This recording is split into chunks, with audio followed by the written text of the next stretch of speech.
오늘 우리가 함께 탐험할 책의 저자 스티븐 D. 레빗은 시카고 대학교 경제학과 교수로 현대 경제학계에서 가장 혁신적이고 도발적인 사상가 중 한 명으로 손꼽힙니다.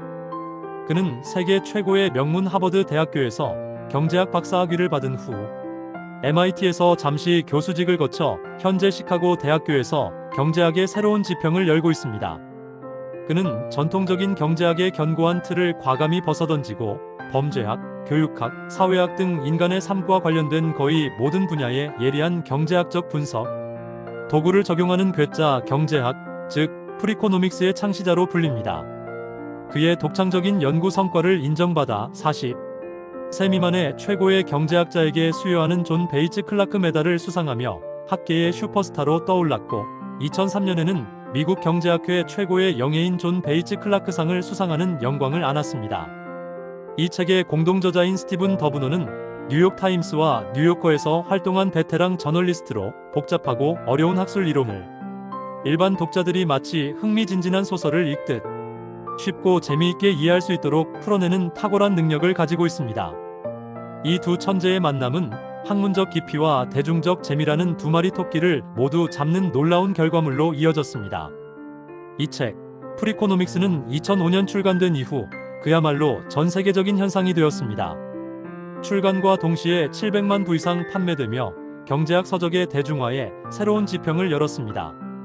미국에서는 뉴욕타임스 베스트셀러 1위를 차지하며 400만 부가 넘게 팔려나갔고, 아마존 경제학 분야에서 장기간 1위 자리를 굳건히 지켰습니다.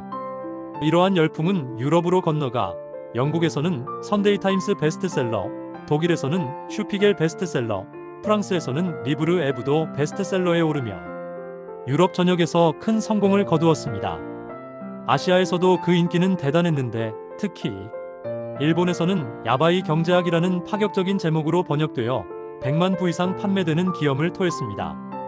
중국, 브라질, 러시아 등 전 세계 35개국 이상에서 번역 출간되어 그야말로 국제적인 센세이션이 되었습니다. 경제학 서적으로는 극히 이례적으로 전문가 집단을 넘어 일반 대중들에게까지 폭넓은 인기를 얻었으며, 아이튠즈 팟캐스트 차트에서도 상위권을 기록하는 등 출판계를 넘어 다양한 미디어 플랫폼에서 성공을 거두었습니다. 안타깝게도 한국에서는 아직 정식 번역서가 출간되지 않은 상황이지만, 해외에서의 압도적인 성공과 그 내용의 혁신성으로 인해 많은 독자들이 원서나 해외 번역본을 통해 이 책을 접하고 있으며, 국내 경제학자들과 언론에서도 꾸준히 그 중요성을 조명하고 있습니다. 그렇다면 프리코노믹스가 이토록 전 세계의 주목을 받는 이유는 무엇일까요? 그것은 바로 기존 경제학의 딱딱한 고정관념을 완전히 뒤엎는 파격적이고 대담한 접근법에 있습니다. 레빗은 전통적인 경제학자들이 거들떠보지도 않던, 혹은 감히 건드리지 못했던 일상적이고 때로는 지극히 민감한 주제들을 날카로운 경제학적 도구로 분석하여 세상을 깜짝 놀라게 할 만한 결론들을 거침없이 도출해냅니다. 그의 분석은 단순히 건조한 수치와 통계를 나열하는 데 그치지 않습니다. 오히려 인간 행동의 깊숙한 곳에 숨겨진 진짜 동기와 복잡하게 얽힌 사회 현상의 진정한 원인을 끈질기게 파헤치는 한편의 탐정 소설과도 같은 지적인 재미를 제공합니다. 책의 부재인 모든 것에 숨겨진 이면을 탐험하는 괴짜 경제학자에서 알 수 있듯이, 저자는 모든 현상의 겉모습 너머를 탐구하는 반항적인 경제학자의 역할을 자처하며 독자들을 새로운 지적 모험의 세계로 안내합니다. 이 책을 관통하는 가장 핵심적인 주제 중 하나는 바로 인센티브의 힘입니다. 레빗은 인간이 얼마나 강력하게 인센티브, 즉 유인 동기에 반응하여 자신의 행동을 바꾸는지를 다채롭고 충격적인 사례들을 통해 생생하게 보여줍니다. 예를 들어, 그는 시카고 공립학교 교사들의 시험 성적 조작 사건을 깊이 파고들어 좋은 의도로 설계된 성과급 제도가 어떻게 전혀 예상치 못한 끔찍한 부작용을 낳을 수 있는지 적나라하게 설명합니다. 교사들은 학생들의 실제 성적을 향상시키기 위해 교육 방법을 개선하는 고된 노력을 하는 대신 학생들의 답안지를 정답으로 조작하는 손쉬운 방법을 택했다는 것입니다. 이는 잘못 설계된 인센티브가 오히려 원래의 목적과 정반대되는 결과를 낳을 수 있음을 보여주는 강력한 사례입니다. 또한 그는 신성한 영역으로 여겨졌던 일본 스모 선수들의 승부 조작을 방대한 경기 데이터를 통해 통계적으로 증명합니다. 경제적 인센티브가 어떻게 전통적인 명예와 스포츠맨십까지도 무참히 무너뜨릴 수 있는지를 보여주는 대목입니다. 스모에서 7승 8패로 탈락 위기에 몰린 선수가 이미 8승 7패로 다음 라운드 진출을 확정지은 선수와 맞붙을 때 그 승률이 통계적으로 비정상적인 수준까지 치솟는다는 것을 밝혀냈습니다. 이를 통해 다음 경기를 기약하며 서로 암묵적인 담합을 하는 승부 조작이 일상적으로 이루어지고 있음을 논리적으로 증명해냈습니다. 이 책에서 가장 뜨거운 논란을 불러일으켰던 부분은 바로 낙태와 범죄율의 상관관계에 대한 대담한 분석입니다. 레빗은 1990년대 미국에서 범죄율이 극적으로 급감한 현상의 원인을 파헤칩니다. 일반적으로 사람들은 그 원인을 경찰력 강화, 전례 없는 경제 호황, 강력한 총기 규제, 사형제 도입, 마약 시장의 변화 등에서 찾았습니다. 하지만 레빗은 이러한 요인들보다 1973년 미국 전역에서 낙태를 합법화한 로데 웨이드 판결이 범죄율 감소에 훨씬 더 결정적인 영향을 미쳤다고 주장합니다. 그의 주장은 원치 않는 환경에서 태어난 아이들이 그렇지 않은 아이들보다 성장 과정에서 범죄를 저지를 가능성이 통계적으로 훨씬 높다는 매우 불편한 가설에 기반합니다. 낙태 합법화로 인해 이러한 고위험군 아이들의 출생이 줄어들었고 그들이 청소년이 되는 시점인 1990년대에 이르러 범죄율이 자연스럽게 감소했다는 논리입니다. 이 주장이 발표되자 미국 사회는 발칵 뒤집혔습니다. 보수 진영에서는 인간 생명의 존엄성을 무시하는 끔찍한 주장이라고 맹렬히 비판했고, 진보 진영에서는 범죄의 원인인 사회 구조적 문제를 개인의 책임으로 돌리는 위험한 발상이라고 강력히 반발했습니다. 하지만 레빗은 이것이 옳고 그름에 대한 도덕적 판단이 아닌 순수한 데이터 분석을 통해 얻어진 객관적인 결과라고 강조하며, 경제학자의 진정한 역할은 때로는 매우 불편한 진실일지라도 그것을 외면하지 않고 객관적으로 밝혀내는 것이라고 주장합니다. 정보의 비대칭성 역시 이 책이 던지는 중요한 화두입니다. 전문가가 일반인보다 훨씬 더 많은 정보를 가지고 있을 때 어떤 일이 벌어지는지를 부동산 중개업자의 사례를 통해 명쾌하게 보여줍니다. 중개업자가 자신의 집을 팔 때와 고객의 집을 팔 때 보이는 뚜렷하게 다른 행동 패턴을 분석하여 정보를 독점한 전문가들이 어떻게 자신의 이익을 극대화하기 위해 은밀하게 고객을 기만할 수 있는지를 폭로합니다. 통계적으로 중개업자들은 자신의 집을 팔 때는 평균 열흘 더 오래 시장에 매물로 내놓고 그 결과 3% 더 높은 가격을 받습니다. 반면 고객의 집은 빨리 처리하여 수수료를 챙기려는 경향을 보인다는 것입니다. 이는 단지 부동산 시장에만 국한된 이야기가 아닙니다. 의사, 변호사, 금융 전문가, 심지어 자동차 정비소에 이르기까지 정보를 가진 쪽과 그렇지 못한 쪽이 존재하는 모든 전문 분야에 적용될 수 있는 보편적인 현상이라고 설명합니다. 물론 그는 인터넷의 발달로 정보 접근성이 폭발적으로 높아지면서 이러한 정보의 비대칭성이 어떻게 점차 줄어들고 있는지도 함께 분석하며 희망적인 전망을 제시하기도 합니다. 마약 딜러들의 충격적인 경제 구조에 대한 분석도 혀를 내두를 만큼 흥미롭습니다. 레빗은 시카고의 한 악명 높은 갱단에서 실제로 활동하던 사회학과 대학원생이 목숨을 걸고 입수한 실제 재무장부를 분석했습니다.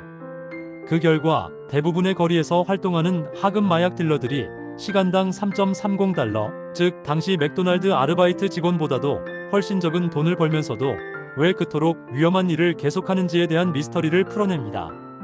그는 이를 토너먼트 이론으로 설명하는데 마치 스포츠 스타나 대기업 최고 경영자처럼 피라미드 구조의 최상층에 있는 극소수의 보스들이 상상할 수 없는 막대한 수익을 독점하는 구조가 수많은 하급자들에게 언젠가는 자신도 저 자리에 오를 수 있다는 헛된 희망의 인센티브를 제공한다는 것입니다. 이는 비단 갱단뿐만 아니라 일반 기업의 임금 구조나 연예계, 스포츠계, 학계의 보상 시스템에서도 놀라울 정도로 유사한 패턴을 보입니다. 대다수의 사람들은 성공의 문턱에서 좌절하지만 화려하게 빛나는 소수의 성공 사례가 끊임없이 새로운 도전자들을 그 험난한 분야로 끌어들이는 것입니다. 레빗의 날카로운 칼날은 교육 분야의 오랜 통념에도 거침없이 도전합니다. 그는 좋은 학교와 나쁜 학교의 차이가 실제로는 학교 자체의 교육 품질보다는 그 학교에 다니는 학생들의 사회-경제적 배경에 의해 대부분 좌우된다는 불편한 분석을 제시합니다. 시카고에서 시행된 학교 선택제 실험 데이터를 분석하여 추첨을 통해 운 좋게 명문학교에 입학한 학생들과 아쉽게 탈락하여 일반 학교에 남게 된 학생들 사이에 실제 학업 성취도 차이가 거의 없다는 충격적인 사실을 보여줍니다. 또한 부모의 사회 경제적 지위가 자녀의 학업 성취에 미치는 영향이 부모가 어떤 노력을 기울이는지와 같은 양육 방식보다 비교할 수 없을 정도로 훨씬 크다는 연구 결과를 통해 교육 불평등의 근본적인 원인을 정면으로 짚어냅니다. 이는 교육 정책의 방향이 학교 시설 개선이나 교사 연수보다는 보다 근본적인 사회 경제적 불평등 해소에 맞추어져야 할 수도 있음을 강력하게 시사합니다. 완벽한 부모는 없다는 챕터에서는 수많은 부모들이 맹신하고 있는 다양한 양육 방식들이 실제로 아이들의 미래 성취에 얼마나 영향을 미치는지 방대한 데이터를 통해 냉정하게 분석합니다. 부모들이 마치 종교처럼 믿고 있던 수많은 양육 신화들을 하나씩 통계의 심판대 위에 올려놓고 검증합니다. 그 결과 부모가 아이에게 책을 많이 읽어주는 것은 분명 긍정적인 효과가 있지만 그보다 아이가 스스로 책을 많이 읽는 환경에 놓이는 것이 훨씬 더 큰 효과가 있었습니다. 반면 값비싼 조기 교육 프로그램 참여, 박물관, 견학, 체벌 등은 아이의 장기적인 성취에 실제로는 거의 유의미한 효과가 없다는 결론에 도달합니다. 결국 부모가 무엇을 하는가라는 특정 양육 행동보다는 부모가 누구인가, 즉 부모의 교육 수준, 사회 경제적 지위, 사용하는 어휘, 가정 환경 자체가 아이의 미래를 결정하는 훨씬 더 중요한 요인이라고 결론짓습니다. 이는 많은 부모들에게는 받아들이기 힘든 불편한 진실이지만 동시에 완벽한 부모가 되어야 한다는 강박관념과 스트레스에서 벗어나도 괜찮다는 뜻밖의 위안을 주기도 합니다. 레빗의 연구 방법론 역시 기존 경제학의 틀을 깨는 것으로 주목할 만합니다. 그는 자연실험이라는 개념을 적극적으로 활용하여 변수들 간의 인과관계를 명확하게 규명합니다. 통제된 실험실 환경을 만드는 대신 현실 세계에서 마치 실험처럼 벌어지는 특별한 상황들을 포착하여 분석 도구로 사용하는 것입니다. 예를 들어 루마니아에서 차우셰스쿠 독재 정권이 갑자기 낙태를 전면 금지했다가 정권이 무너진 후 다시 허용한 극적인 사건을 이용하여 낙태 정책이 사회의 범죄율과 빈곤율에 어떤 영향을 미치는지 분석합니다. 또한 시카고에서 특정 지역의 경찰력을 대폭 늘렸다가 다시 줄인 상황을 이용하여 경찰력의 증감이 실제 범죄율에 어떤 관계를 가지는지 파악하는 식입니다. 이러한 방법론은 윤리적인 제약이나 비용 문제로 인해 직접적인 실험이 거의 불가능한 사회과학 분야에서 인과관계를 밝혀내는 매우 강력하고 유용한 도구가 됩니다. 이 책이 끊임없이 강조하는 또 다른 중요한 특징은 상관관계와 인과관계를 철저히 구분해야 한다는 점입니다. 수많은 사람들이 두 가지 현상이 함께 나타나면 하나가 다른 하나의 원인이라고 쉽게 착각하지만 레빗은 이것이 얼마나 위험한 착각인지를 경고하며 철저한 통계 분석을 통해 진짜 원인, 즉 진정한 인과관계를 규명하려 노력합니다. 예를 들어 수영장이 있는 집에서 아이가 물에 빠져 익사할 확률이 총기가 있는 집에서 아이가 총기 사고로 사망할 확률보다 100배나 높다는 충격적인 통계를 제시합니다. 이를 통해 사람들은 언론에 자주 보도되는 총기 사고의 위험은 과대평가하면서 일상 속에 숨어있는 더 큰 위험은 간과하는 경향이 있음을 보여줍니다.